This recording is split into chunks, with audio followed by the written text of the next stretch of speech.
Amahoro y'Imana mwese mudukurikira kuri channel za YouTube icyaha gihire ndetse n'ibanga ry'ukwemera. Turabaramukije mwese abashakashakana Imana umutima utaryarya. Yezu Kristu akuzwe. Ndagira ngo mvuge ngenda nsubiza bimwe mu bibazo byabajijwe mu kiganiro umuvandimwe Emipro aherutse kugirana n'undi mwene data, bakaganira ku ngingo zinyuranye harimo icyaha gihire. Ese icyo cyaha gihire ni ukwamamaza ibyaha? Icyo cyaha gihire ni cyaha ki? Gishingiye ku ki? Ese biboneka hehe muri Bibiliya? Mu byo ndavuga byose ndajya mvuga mu ngingo eshatu, nifashishe Bibiliya, aho ni ahambere. Aha kabiri ndifashisha ingero zo mu buzima bwacu bwa buri munsi. Aha gatatu ndagerageza gusobanura mu mateka uko ikintu runaka cyagiye kigaragara.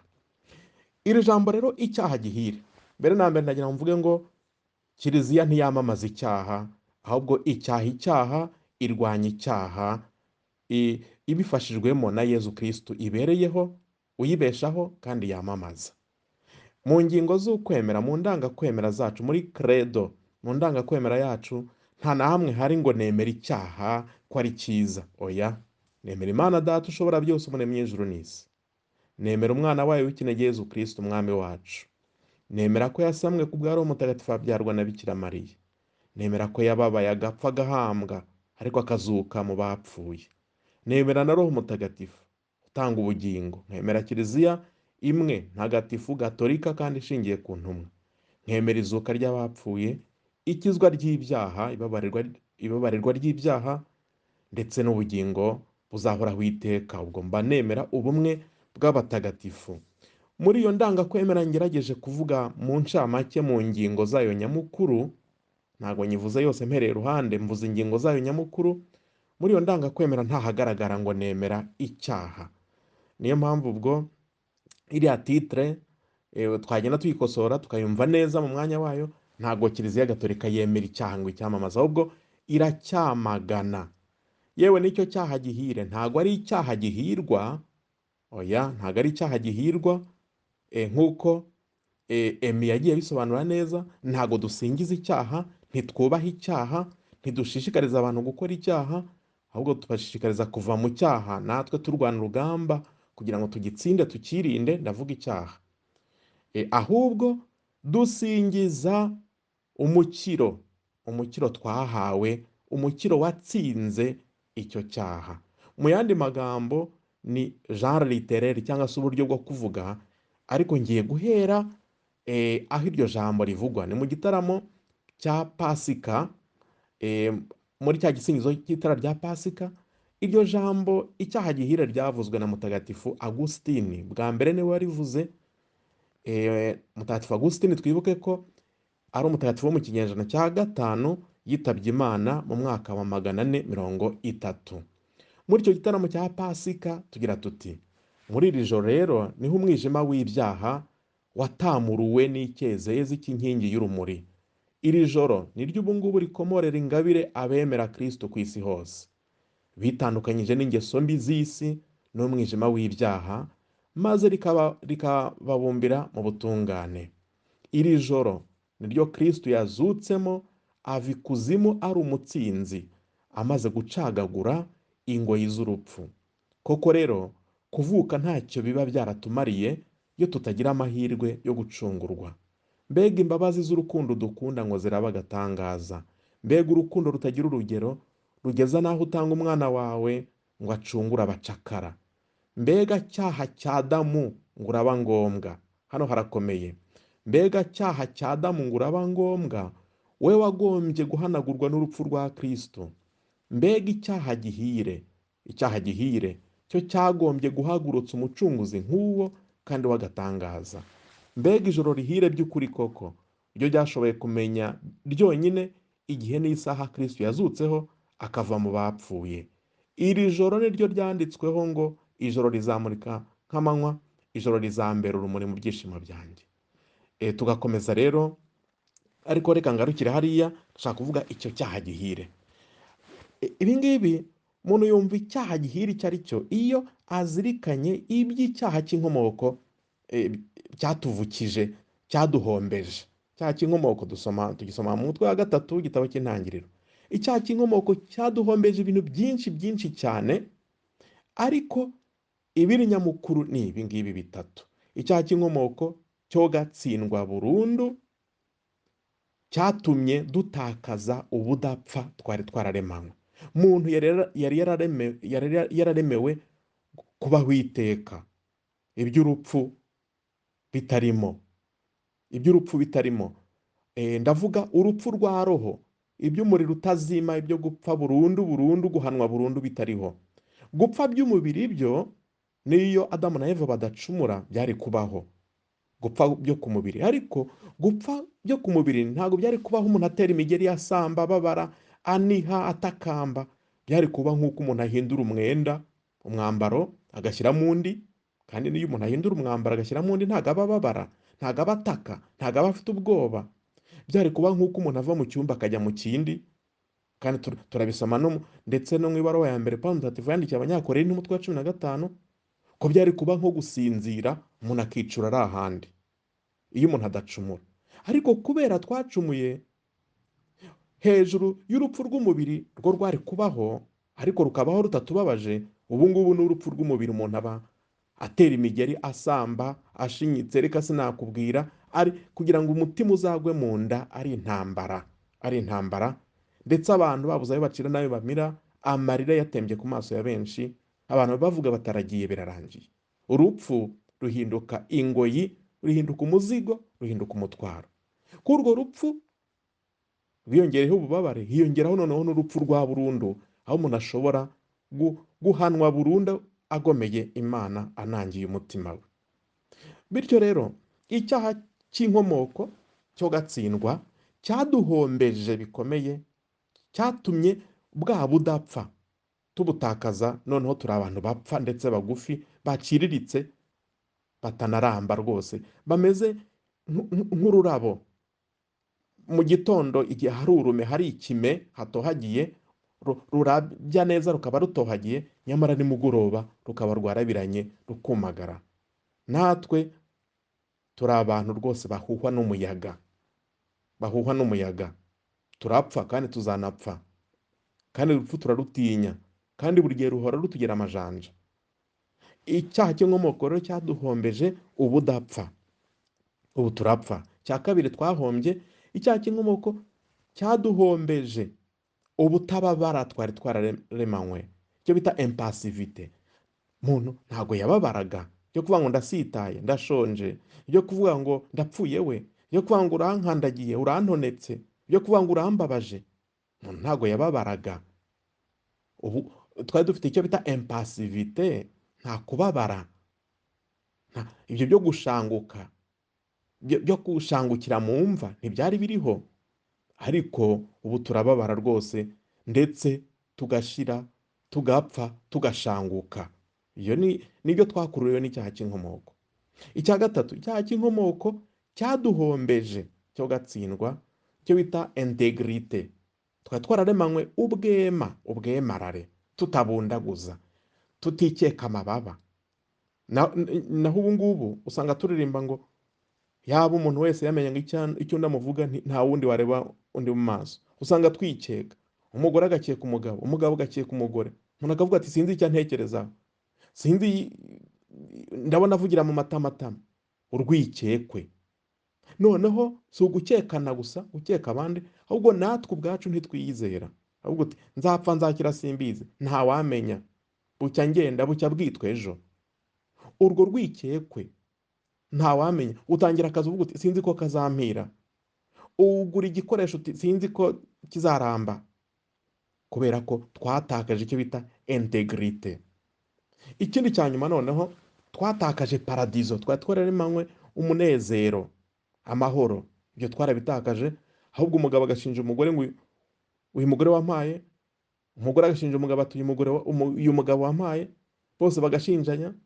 Ndetse bamwe bagashinja n'inzoka, ibindi biremwa bitavuga biri aho, n'ibiriya byankoresheje amakosa.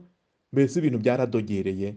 Icyaha cy'inkomoko cyo gatsindwa cyaradukomerekeje bikomeye, kituvutsa amahirwe, kituvutsa byinshi. Icyo abikoze nubwo cyadukomereje cyane bikomeye, cyadushegeshe, ntago cyishe kamere muntu ngo kiyinogonore kiyirangize. Twarakomeretse ku buryo ntawavura icyo gikomere uretse Yezu wenyine. Kuririmba rero ngo icyaha gihire bisobanura iki gikurikira. Icya mbere ni uko Imana yohereje umwana wayo Yezu Kristo kugira ngo umwemera wese akurwe kw'iyo ngoyi y'icyaha cy'inkomoko n'ibindi byaha yakoze atarabatizwa, abone ubugingo bushya bw'abana b'Imana muri kiliziya ye, agendere mu rumuri. Tubisanga mu ivanjiri ya Yohani umutwe wa 3, tugasoma uwo mutwe wa 3 wose, niho uvuga ngo Imana yakunze isi cyane cyane ku murongo wa 16 na 18, bigeze aho itwoherereza umwana wayo w'ikinege kugira ngo umwemera wese ntazacibwe, ahubwo azamukeshe ubugingo bw'iteka. Ni ukuvuga ngo icyaha turavuga ngo ni icyaha gihire, si uko ari cyo gihirwa, ahubwo ni uko cyabaye opportunity, cyabaye umwanya, cyahaye Imana urubuga rwo kugira ngo igaragaze uburyo idukunda kandi ku buryo buhambaye. Ariko reka mbisome mu ibaruwa Pawulo mutagatifu yandikiye Abanyefezi umutwe wa 2 umurongo wa 4 kugera ku wa 5. Ariko Imana ni nyir'impuhwe zihebuje, kubera urukundo rwinshi yadukunze, nubwo twari twarapfuye tuzize ibyaha byacu byose, yadushubije ubugingo hamwe na Kristo. Rwose kuba mwarakijijwe mubikesha ubuntu bwayo, nuko hamwe nawe iratuzura, maze twicaza mu ijuru turi muri Kristo Yezu. Bityo igiriye ubuntu bwayo yatugaragarije muri Yezu Kristo, yashatse kwerekana mu bihe bizaza ubukungu butagereranywa bw'ineza yayo. Ngiki cyaha gihire, ntago ari icyaha gihirwa, ahubwo nitwe duhirwa nubwo twari twaracumuye, ko gucumura kwacu bitabaye impamvu yo kugira ngo tuvumwe burundu, ahubwo byahaye Imana urubuga rwo kwerekana ko ari Imana, kugira ngo twebwe twari twarageze kure tubyumve. Ntanga ingero noneho zo mu buzima busanzwe. Hari umubyeyi, umugabo wahoraga arwana n'umugore kandi arenganya umugore. Uwo mugabo aza gukora amakosa akomeye, baramufunga ndetse yari ari hafi gutandukana n'umugore we. Umugore akajya ahingiriza udufaranga akamugemurira, agasiga abana barya ubusa, ati ndebe nibura ko nabona uturyo dukomeye dufatika ngemurira umugabo. Kera kabaye wa mugabo yaje kurekurwa, arafungurwa kubw'imbabazi. Ageze mu rugo aravuga ati burya nari igicucu, ntago nari nzi ko umugore wanjye ankunda bene kariya kageni, burya nari ngiye kwisenyera. Yewe iyi gereza yambereye gereza mpire, mbega gereza mpire, yatumye mbona burya urukundo umugore wanjye ankunda. Ntago ari gereza ihirwa, ntago ari igifungo gihirwa, ahubwo gufungwa k'uwo mugabo byamuhaye urubuga rwo gutekereza, ndetse na wa mugore yongera urukundo yamukundaga amwitaho. Ntago uwo mugabo asingiza gereza, ahubwo asingiza isomo yakuye muri gereza, bityo abona urukundo umugore we amukunda. Ntago dusingiza icyaha, ahubwo dusingiza isomo twakuye muri icyo cyaha, by'umwihariko tugasingiza uwo twahawe ngo yigire umuntu, abane natwe, atwereke uburyo umuntu aba umuntu n'uburyo atsinda icyaha kandi akanogera Imana, ari we Jambo w'Imana wigize umuntu Yezu Kristo. Tubisanga mu ivanjiri ya Yohani umutwe wa 1 umurongo wa 14. Ntago dusingiza icyaha. Tujya noneho kwa Luka umutwe wa 15, wa mwana w'ikirara yaragiye atagaguza 8 mu maraha, ariko agarutse ahabwa ibirenze ibyo yari yaratagaguje. Bamubagiye ikimasa cy'umushishe, bamwambitse inkweto kwerekana ko atakiri umucakara, ko yigenga, ndetse n'umwana wubashywe mu rugo. Bamwambitse impeta, agiranye igihango, alliance, isezerano na se. Baramubyiniye, baramutaramiye, baramwimitse, ubukwe buratashye, imirimo yindi irahagaze, bitaye kuri wa wundi. Nta nubwo bamwishyuje wa 8. Ese ugira ngo uwo mwana agiye akaririmba ati yo mbega gutagaguza umunani bimbereye bihire, burya nibwo mbonye ko mfite umubyeyi unkunda, mbere nari igicucu, mbere ntacyo byari bimbwiye, mbere ntacyo nitagaho, nkuyemo isomo. Ubwo hari impande ebyiri, hari Imana iyo twacumuye itadusubiza gusa ibingana n'ibyo twahombeje ducumura, ahubwo irenzaho ku buryo burenze, irasana, hejuru yo gusana ikaduha n'ibindi birenze ubwenge bwa muntu, kugira ngo tubaduke duhagurukire rimwe, twoye kuba mbatama mu cyaha. Se mwari muzi ko bavandimwe, buriya kiriya cyaha cy'inkomoko, uko Yezu Kristo yagitsinze, atsinze urupfu akazuka mu bapfuye, ibyo yaduhaye ntago bingana n'ibyo icyaha cy'inkomoko cyaduhombeje. Ndakurahiye, ibyo yaduhaye ni byinshi cyane ugereranyije na bya bindi navugaga icyaha cy'inkomoko cyaduhombeje. Urugero, twari twararemanywe yego ubudapfa, ariko bikaba aho ngaho turi mu isi, twari twararemanywe ubutababara, ariko bikaba aho turi muri paradiso.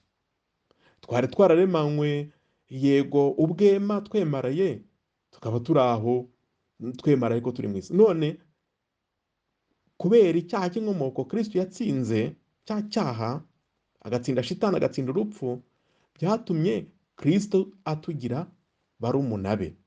Tubisoma mu Ivanjiri ya Yohana umutwe wa 15, naho yagiye avuga ati sinkibita abagaragu, uvuga muri inshuti, muri barumuna banjye.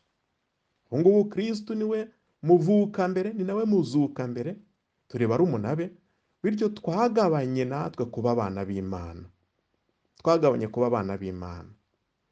Ikindi, twinjijwe mu butatu butagatifu. Kristo yafashe kamere muntu isa n'iyacu, nta na kimwe atwitandukanyije uretse icyaha, bityo aho asubiriye mu ijuru, ubu muntu bwacu nabwo bwageze mu ijuru, dufite ambasaderi. Kristo yarazutse nk'umuntu, arakuzwa, bityo iyi mibiri ntabwo izashangukira mu mva. Twanabisoma, turaza no kubisoma ahantu hakomeye cyane, uburyo Imana yadukijije. Dusome kwa Tito umutwe wa 3 murongo wa 4 kugera ku wa 5. Ariko igihe higaragaje ubuntu bw'Imana umukiza wacu n'urukundo ifitiye abantu, yaradukijije. Imana yaradukijije itabitewe n'ibyiza twaba twarakoze, ahubwo ibitewe n'impuhwe igira, idukirisha icyuhagiro dukesha kuvuka bwa kabiri no guhinduka abantu bashya muri Roho Mutagatifu. Iyo ni batisimu. Kandi uwo Roho yamudusakajemo ku bwa Yezu Kristo umukiza wacu, kugira ngo tube intungane kandi twiringire kuzahabwa umurage w'ubugingo bw'iteka, tubikesha ubuntu bwayo. Ubugingo bw'iteka, ubwo bugingo bw'iteka turi mu Mana iteka ryose, twarabigabanye kubera Kristo wazutse mu bapfuye. Bityo rero tujya tuvuga tuti Imana ishobora kwandika ibigororotse ku mirongo yari igoramye. Ntabwo ari aho gusa ngo izigorora imirongo yandika ibigororotse, oya, ishobora kwandika ibigororotse ku mirongo yari igoramye, nibyo, yarangiza ikabizamura, ikabyerereza, ikabigeza ku kigero kiyingayinga ijuru, cy'ijuru. Mbese muntu ntago twebwe tugira gutya ngo tugasana ibyasenyutse, tugasanasana. Imana ntago isanasana gusa ibyasenywe n'icyaha cy'inkomoko n'ibindi byaha, irasana, yarangiza igatanga ubuzima bushya, noneho ikatugira ibiremwa bishya. Twatanga ingero nyinshi. Hari nanone umuntu wagiye mu rugendo kure cyane, ajya gupagasa, ariko asiga agiriye nabi mama we, umubyeyi we. Papa we yari yarapfuye. Uwo mubyeyi we ntiyari yarigeze agera mu mahanga na rimwe, ariko yaragiye agurisha agasambu. Bamubwiye ko umwana we yagiriye impanuka hanze mu mahanga, aremera agasambu kari kamubeshejeho, aragatanga, arakagurisha, ajya kureba umwana we w'ikirara, aramuvuza, amwitaho. Amaze gukira ati ngaho garuka mu rugo. Uwo mwana aravuze ati mbega impanuka mpire, yatumye burya amenya ko mama ari mama. Nihasingizwe impanuka inyigishije. Mu yandi magambo yaravuga ngo nihasingizwe isomo nkuye muri iyi mpanuka, kandi hasingizwe umubyeyi wanjye unyeretse urukundo aho nari ndukeneye ku buryo bukomeye, bose banteye umugongo. Ntabwo uwo muntu asingiza impanuka, ahubwo asingiza urukundo yayiboneyemo, urukundo rwa mama we. Kandi natwe dufite ingero nyinshi. Hari umugabo nanone wari ukize cyane, ntatabare, ntatwerere, ntagire gute, akavuga ati mfite amafaranga byose azabikora. Ufite ifaranga ahakubise haroroha, ntacyo ntageraho. Aza kurwara pararize, abura umugeraho, abura n'uko yateka, abura uko n'ayo mafaranga yayarya, ayafite rwose. Nyamara se ntihaje umuntu akamwitaho wihitira w'umukene, bigeze aravuga ati burya mbonye ko ibintu ntacyo bivuze, abantu baruta ibintu.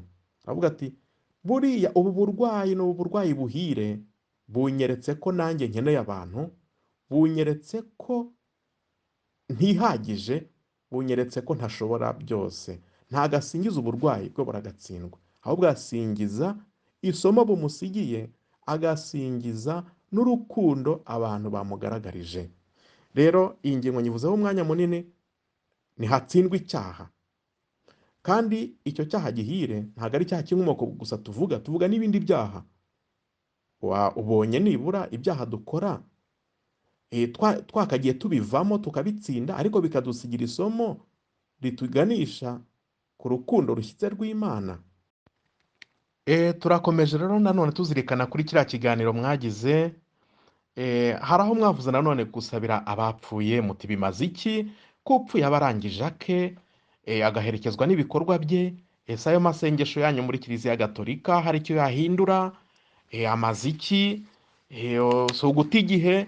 Ntabwo ari uguta igihe, ntabwo ari uguta igihe, ahubwo ni ukwemera, ni uburyo bwo kwamamaza no kwemera ko Imana twemera atari Imana ifite ububasha ku bazima gusa, ahubwo ifite ububasha no ku bapfuye. Niyo mpamvu ingingo yo gusabira bitabye Imana ubwayo ni ukwemeza ku buryo bweruye ko Imana ari umushobora byose. Icyo ni icya mbere mpereyeho. Noneho ntiriwe njya mu bitabo wenda bene data ba protestant n'abandi babashamikiyeho badafite, nk'igitabo cya kabiri cy'Abamakabe, umutwe wa 12, singiye kwirwa nsoma uwo mutwe. Igitabo cya kabiri cy'Abamakabe, umutwe wa 12, umurongo wa 39 kugera kwa 45. Ntabwo niriwe mpasoma kubera ko abashaka bazahisomere barebye muri Bibiliya ntagatifu. Ndahera ku bitabo duhuriyeho na bene data, nibyo byiza. Muzasome nko mu ibaruwa ya mbere Pawulo Mutagatifu yandikiye Abanyakorinti, umutwe wa 15, umurongo wa 29. Haravuga ngo ubwo hamamazwa ko Kristo yazutse mu bapfuye, bishoboka bite ko bamwe muri mwe bavuga ko abapfuye batazazuka? Bishoboka bite ko bamwe bahakana izuka, bagira ngo Imana twemera yaratsinzwe, bagira ngo Imana twemera se w'umwami wacu Yesu Kristo ntishoboye, ntishobotse, ifite ubushobozi gusa ku bazima, yagera ku bapfuye igahagarara ikababwa? No. Ibyo mwabisoma ku murongo wa 12. Ku murongo wa 13 hati niba abapfuye batazazuka, Kristo nawe ubwo ntiyazutse. Niba kandi atarazutse, ibyo twigisha nta shingiro, ni ukwemera kwanyu gufashe ku busa. 15. Bikaba ndetse twaba abahamya b'inyoma b'Imana, kuko twemeje ko yazuye Kristo kandi itaramuzuye. Niba ari byo koko abapfuye batazuka, koko rero niba abapfuye batazuka na Kristo ubwo ntiyazutse. Kandi niba atarazutse, kwemera kwanyu ni amanjwe, mukaba mukiri mu byaha byanyu. Bityo rero n'abapfuye bizeye Kristo barayoyotse. Urumva ko abapfuye barizeye Kristo byaba byarabarangiranye, barangiranye. Ukwemera kwabo, ukwizera kwabo, urukundo rwabo byari kuba bihagarariye ku busa, byabaga ari ugukora ubusa, ndetse babaga bakwiye kubabarirwa. Noneho ariko dukomeze umurongo wa 20. Oya, kandi Kristo yazutse koko mu bapfuye, aba umuzuka mbere mu bapfuye bose. Umuzuka mbere mu bapfuye ni ukuvuga ngo niwe uzutse bwa mbere mu bapfuye bose. Bisobanuye ko abapfuye mbere ya Kristo, abo ba Aburahamu, ba Isaac, ba Yakobo n'abandi n'indi miryango, nta n'umwe wari warigeze azuka n'umwe ngo ajye mu ijuru. Izuka rya Kristo niryo ryapfunduye imva, maze roho z'intungane zijya mu ijuru. dukomeze ku murongo wa 21 ngo nk'uko kandi urupfu rwakuruwe n'umuntu umwe, ni nako izuka ry'abapfuye ryazanywe n'umuntu umwe. Aha harasobanutse. Izuka ry'abapfuye icyo gihe mbere abapfu ubu natwe tuzapfa, izuka ryacu rizakomoka ku muntu umwe ari we Kristo. Kimwe nuko bose boramye bitewe na Adamu, ni nako bose bazasubizwa ubugingo biturutse kuri Kristo. Ni Kristo wenyine.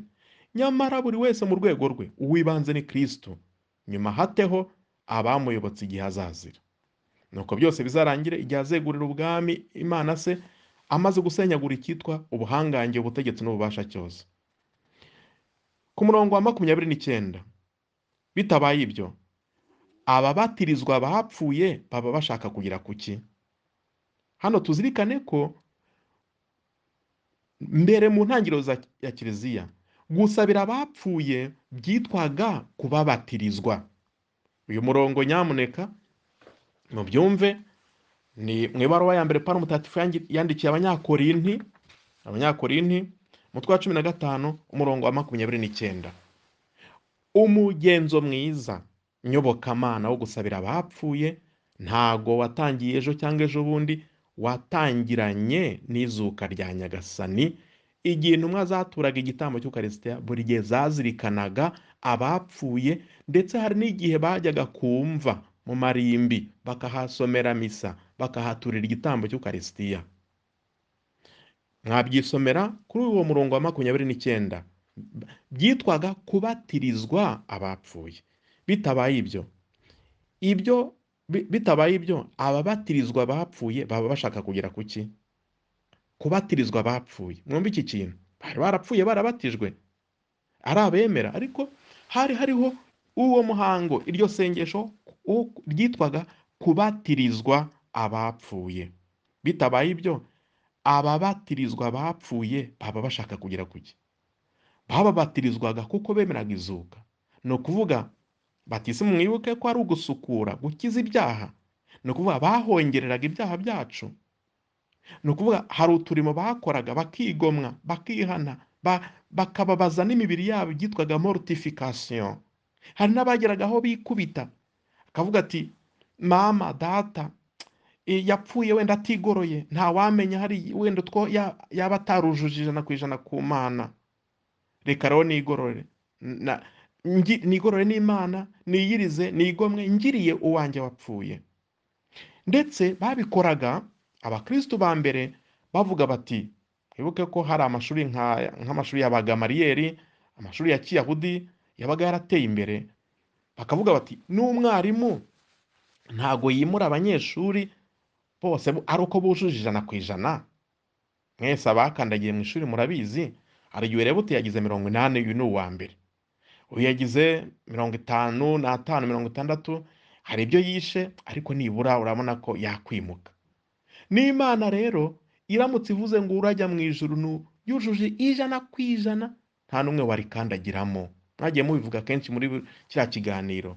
Niyo mpamvu niba uvuye muri iyi si, nkoresheje ikigereranyo, warabaye intungane kugera kuri 80%, urahirwa. Utwo tundi utagoroye ngo tunoge tugende neza ku Mana no mu mubano wawe n'abandi, utwo ngutwo nugira amahirwe uzabona abakubatirizwa wapfuye.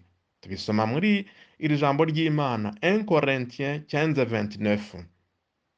Bitabaye ibyo ababatirizwa bapfuye baba bashaka kugira kuki? Bababatirizwa kuko bemera izuka rya Kristo. Dukomeze tuhasome.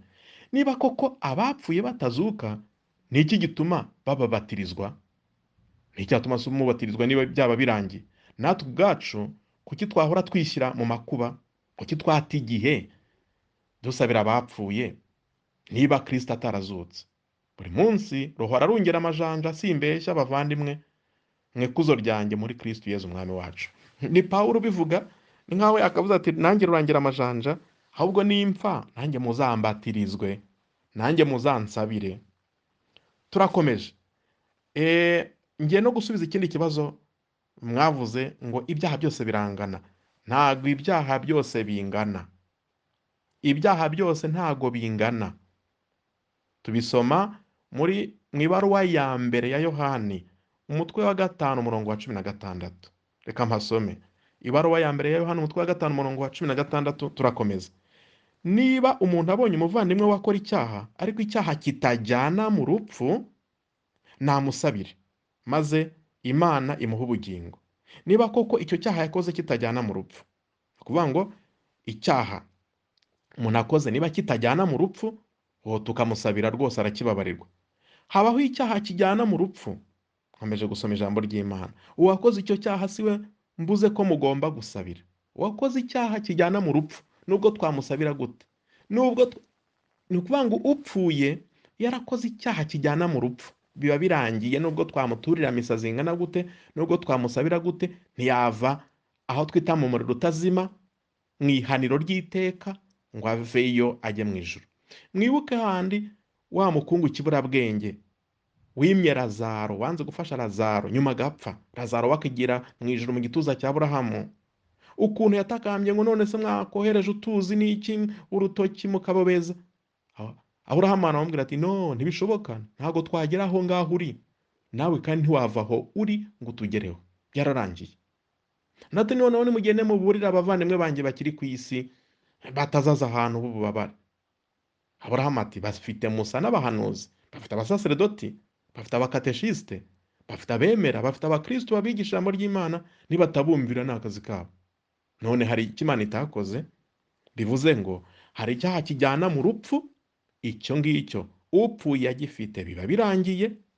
Hakaba n'icyaha kitajyana mu rupfu, ni ukuvuga le péché veniel, ibyaha byoroheje, hari na le péché mortel, ibyaha bikomeye cyane biganisha mu rupfu.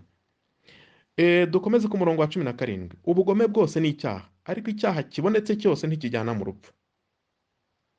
None se tumusabire kurinde? Tuzi yuko turi abana b'Imana, naho ab'isi bose bakagengwa na Sekibi. Tuzi kandi ko umwana w'Imana yaje akaduha ubushishozi kugira ngo tumenye nyir'ukuri, kandi turi muri nyir'ukuri tubikesha umwana we Yezu Kristo, niwe nyir'ukuri, akaba Imana n'ubugingo buhoraho. Hano rwose tubyumve ku buryo budasubirwaho, ibyaha byose ntibingana. Hari ushobora kumbwira ngo none se ni ibihe byaha, urutonde rw'ibyaha biganisha ku rupfu n'urutonde rw'ibyaha byoroheje? Ntago navuga ngo ni urutonde nuru, byose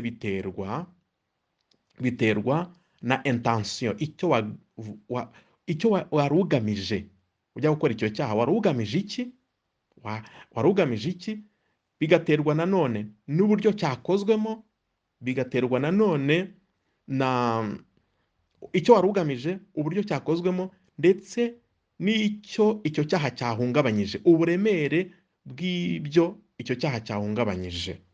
Urugero, niba se uhagurutse wigiriye mu misa, wigiriye gusenga, uhuye n'umuntu wenda aguciyeho cyangwa aguteye ibyondo ku bushake, afashe ibyondo arabiguteye, afashe amase arayaguteye, kandi ni muzima mu mutwe, ntago arwaye mu mutwe.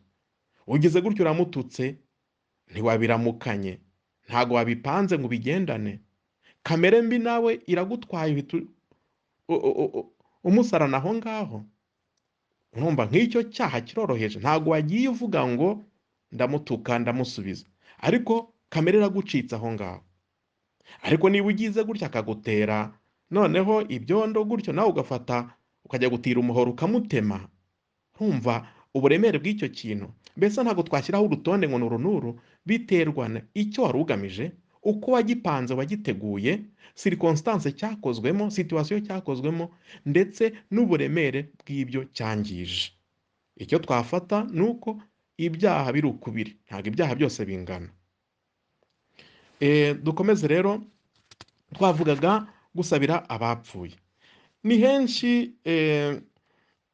henshi ndetse banatubwira Yezu Kristo ubwe ngo icyaha cyose kirababarirwa, haba muri ubu buzima ndetse no mu buzaza, uretse gutuka Roho Mutagatifu. Reka wenda mbisome aho biri, ushaka kuhasoma azasome muri Matayo 12 umurongo wa 31. Matayo 12 umurongo wa 31. Nicyo gituma mbabwira nti icyaha cyose n'ubutukamana bwose bizababarirwa, ariko gutuka Roho Mutagatifu ntibizababarirwa. Kandi nagira uvuga umwana w'umuntu nabi azagirirwa imbabazi, ariko navuga nabi Roho Mutagatifu ntazagirirwa imbabazi ari muri iki gihe, ari no mu kizaza. Aka kajambo ari muri iki gihe, ari no mu kizaza, ni ukuvuga ngo hari ibyaha twababarirwa ari muri iki gihe no mu kizaza. Ni ukuvuga na nyuma y'urupfu tukaba twabibabarirwa, na nyuma y'urupfu tukaba twabibabarirwa. Aka kantu karakomeye, tujye dusoma Bibiliya tuyumve neza, tuyisesengure ijambo ku ijambo. Muri Matayo 12:31 ndetse n'umurongo wa 32 ngo ariko uwo muntu navuga nabi Roho Mutagatifu ntazagirirwa imbabazi ari muri iki gihe, ari no mu kizaza. Ni ukuvuga ngo ari muri ubu agihumeka na nyuma y'ubu buzima natuka Roho Mutagatifu nta mbabazi. Nyamara nakora ibindi byaha bitarimo gutuka Roho Mutagatifu, ashobora kubabarirwa haba muri iki gihe na nyuma y'iki gihe akaba yababarirwa. Ahubwo turebe tuti gutuka Roho Mutagatifu ni iki? Nacyo mwakivuzeho. Gutuka Roho Mutagatifu ni ibyaha bitatu. Icya mbere ni guhakana ububasha bw'Imana, ukabuhakana burundu ububasha bw'Imana, ahubwo ukabwitirira Sekibi. Iby'Imana ikora ukavuga ngo ni ibya Sekibi. Tujye twitonda. Hari nk'abantu bagira gutya, ugasanga arebye nk'Ukarisitiya ngo biriya barabeshya, ni agatsima. Umuntu akareba umubyeyi Bikira Mariya ngo uriya ni umugore nk'abandi pe, akamwandagaza. Ahubwo ugasanga arasingiza abandi bagore baratwa n'ibitabo bitagatifu, ba Yudita bande mu isezerano rya kera, ba Naomi n'abandi, akabavuga neza byabaranze, ariko yagera kuri Bikira Mariya akamwandagaza. Icyo kintu cyo gufata ububasha bw'Imana, iby'Imana n'ab'Imana yahawe umugisha, ukabatuka, ukabandagaza, ukabahindura ba Sekibi. Gufata iby'Imana ukabyita ibya Sekibi nicyo bita gutuka Roho Mutagatifu. Mwibuke hari igihe Yezu yirukanye amashitani, barangije ububasha bwa Yezu, ububasha bw'umwana w'Imana, Yezu ni Imana n'umwana w'Imana, bati babuhaye Sekibi ngo erega ntabwo ari umwana w'Imana, ahubwo ububasha akoresha arimo gukoresha Belzebul, umutware w'amashitani. Nari ndimo kuvuga nti mwibuke hariya Yezu Kristo yirukanye amashitani, barangije kubera amashyari, kubera urwango, baravuga ngo erega ntabwo ari umwana w'Imana, ntabwo Imana imukoreramo, ntabwo Roho Mutagatifu amukoreramo, ahubwo umutware w'amashitani Belzebul niwe akoresha yirukana amashitani. Mbese bafashe ububasha bw'ijuru, kuko Yezu Kristo ni umwana w'Imana wigize umuntu, kugira ngo aduhishurire bya data byuzuye, atumenyeshe data byuzuye, natwe adutunganya, dusukura, dutagatifuze, aduhindura abana b'Imana, azaducyura iteka mu ijuru. Ariko bafashe ubwo bubasha bwe, batereka da, bati ni ikiganza cy'amashitani kimuyobora, akorana n'umutware w'amashitani. Bafashe iby'Imana babyise ibya shitani. Icyo ni icya kabiri cyitwa gutuka Roho Mutagatifu. Maze kuvuga ngo gutuka Roho Mutagatifu ni ugufata ububasha bw'Imana ukabwita ubwa shitani. Icyo ni icya mbere. Icya kabiri ni ugufata ububasha bwa shitani, kuko na shitani hari ibyo ishobora, hari ibyo ikora, ukabwita ubw'Imana, ukabwita ubw'Imana. Umuntu agafata ibintu bya shitani akabyita iby'Imana, kandi turabibona hirya no hino na n'ubu. Umuntu akaba ari umupfumu, akaba abeshya, ari umumaji, ari umutubuzi, akavuga ati ni Imana yabimfashije, ni Imana yakoze ibi, ni Imana. Ugasanga ubasha bw'amashitani, Imana yamfashije ndoga umuntu arapfa, Imana yamfashije ndiba ndabicyura, Imana yamfashije ngirira nabi kanaka ntiyanarabukwa, nta n'uwarabutswe. Gufata ubasha ibyo wafashishije, ibyo wakoreshejwe na shitani, ukabyita Imana, ukabyitirira Imana.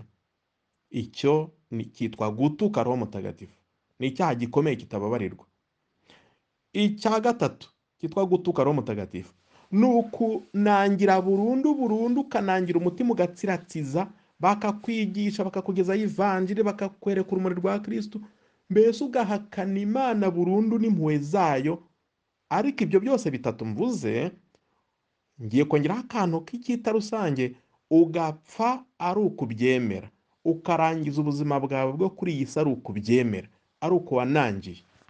Naho uwo ngo wafata iby'Imana akabyita ibya shitani, ejo akihana akagarukira Imana, arababarirwa rwose. Muri penetensi uwafata ibya shitani akabyita iby'Imana ejo akagarukira Imana, Imana ikungahaye ku mbabazi n'impuhwe irakubabarira.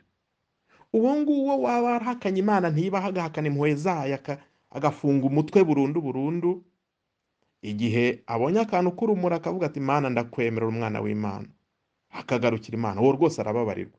Ikibazo kiba gupfa umuntu yarabaye mbatama mw'ibyo bitatu mvuze, nibyo bita gutuka Roho Mutagatifu. Gutuka Roho Mutagatifu. Ubwo rero twebwe iyo dusabira abantu, dusabira bose, iyo umuntu apfuye ahubwo ajya hehe? Upfuye ari muri bya byaha byo gutuka Roho Mutagatifu ndetse no muri bya byaha biganisha ku rupfu, uwo rwose upfuye agipfa ari mu ibyo byaha atarabibabariwe, gutuka Roho Mutagatifu n'ibyaha biganisha mu rupfu, uwo ni umuriro utazima. Nubwo twasenga gute ntitwamukuramo, impuhwe z'Imana ntizamukuramo, byararangiye. Hari upfuye atarujuje ijana ku ijana, uwo rwose anyura muri purugatori. Hari uwavuze ngo ngiye rwose purugatori sinzayinyuremo, nta niyo nemera, Imana izayindinde. Reka da, purugatori ni akanya k'impuhwe z'Imana nyamuneka, njye icyazayima, kuko amaherezo ya purugatori ni mu ijuru. Kuko none se ahubwo ntayibonye naboneye, none se ndi intungane 100% pe narujuje, maze no mu bizamini bisanzwe no mu masomo asanzwe no mu nshingano zisanzwe simbyuzuza 100%, nkanswe iby'Imana, ubutungane bw'Imana. Niyo mpamvu na Yobu umutwe wa mbere umurongo wa 5 yaturiraga abana be ibitambo. Aka kantu karakomeye. Yobu yaturiraga abana be ibitambo. Tuhasome. Iyo bamaraga guhetura ingo zabo zose, Yobu yabatumiriraga kubasukura, maze akazindukira mu gitondo agaturira buri wese igitambo gitwikwa. Koko rero Yobu yaribwiraga ati wenda ahari abahungu banjye baba baracumuye, maze bakavuma Uhoraho mu mutima wabo. Nguko uko Yobu yabigenzaga buri gihe. Hano rero hari uwambwira ati yabaturiraga igitambo ari bazima. None usabira abazima kuki atasabira abapfuye? Ko hapfuye umubiri, ko hadapfa isano dufitanye. Ntago umuntu wakubyaye yitwa papa wawe akitaba Imana, iyo apfuye ntago isano ihinduka. Ikindi kandi n'igihe bose bazakumbwira bati abana bawe barashize, aba nabo barashize, aba nabo bagushizeho, babwira Yobu ntiyahwemaga kubaturira igitambo cyo kubasukura. Rero gusabira abapfuye maze kwerekana uburyo bifite ishingiro, kubera ko tuzi ko icyaha cyose kibabarirwa, haba muri ubu buzima ndetse no mu buzaza. Iyo ni Matayo 12:31, uretse icyaha kiganisha ku rupfu na bya byaha byitwa gutuka Roho Mutagatifu. Nyagasani Yezu nabane namwe. Nari ngiye gusoza nibagiwe umurongo ukomeye cyane nakwita nk'ibendera ryo gusabira abapfuye. Ibaruwa yandikiwe Abanyaroma, umutwe wa 14 umurongo wa 8 kugera ku wa 10. Niba turiho tubereyeho Nyagasani, niba kandi dupfuye dupfira Nyagasani, twabaho twapfa turi aba Nyagasani. Koko rero nicyo cyatumye Kristo apfa akazuka, kwari ukugira ngo abe ari we ugenga abapfuye n'abazima. Wowe rero ni iki gituma ucira umuvandimwe wawe urubanza? Cyangwa ni iki gituma usuzugura umuvandimwe wawe ko twese tuzashyikirizwa urukiko rw'Imana? Iri jambo rirakomeye. Niba turiho tubereho Nyagasani, niba dupfuye dupfira Nyagasani. Ahubwo buriya Kiliziya Gatolika irakabaho, niyubahwe, kubera ko ari abazima bayemereramo, bayihererwamo amasakaramentu, irabifitiye n'abanyagasani. Banapfa tubona umurambo hariya, umubiri wavuyemo roho, tukavuga tuti n'uyu ni uwawe Nyagasani. Twapfa twabaho turi abanyagasani. Noneho iri jambo ry'Imana rigakomeza rivuga ngo nicyo cyatumye Kristo apfa akazuka, kwari ukugira ngo agenge, agire urubuga n'ububasha ku bazima no ku bapfuye. None ngo wowe uri iki? Wumva uri iki? Wumva uremereye gute ku buryo ushyiraho umupaka ngo Imana nigarukire ku bazima, naho bari abapfuye bari mu bituro, Imana hariya ntihagere? urinde wowe ushaka kubuza Imana kugera mu marimbi? Urinde wowe ushaka kubuza Imana kugera ku mirambo? Urinde? Ugira ngo se wabishobora gukumira Imana kugera ku bapfuye? Ni Imana igenga abazima, ni Imana ifite ububasha ku bapfuye, ni n'Imana igenga n'abatagatifu. Niyo mpamvu navuze ngo upfuye ari mu byaha biganisha ku rupfu, uwo ni umuriro utazima. Upfuye ari mu byaha byoroheje, ari mu busabaniramana, ariko hari utwo atujuje 100%, uwo rwose tumuturira igitambo, akaba ari muri purgatori. Igihe Imana ibishakiye yagennye akazayivamo, amaherezo ya purgatori ni mu ijuru. Upfuye yarabyujuje 100%, 100%, nta gatotsi na kamwe, cyane cyane bariya bahorwa Imana, abo ngabo rwose ni direct ako kanya mu ijuru. Ariko twibuke ko na cya gisambo ku musaraba Yezu Kristo yavuze ati, yakibwiye ati turaba turi kumwe mu kanya muri paradizo. Umubiri wacyo uracyari mu gituro, ariko roho ye y'icyo gisambo cyakijijwe iri mu ijuru. Ubwo rero tukumva n'umwanya w'abatagatifu. Tuzasubiza ibindi bibazo ubutaha, turebe ese abatagatifu ni bande, tubibwirwa n'iki, birihe muri Bibiliya, mu biganiro bizakurikiraho.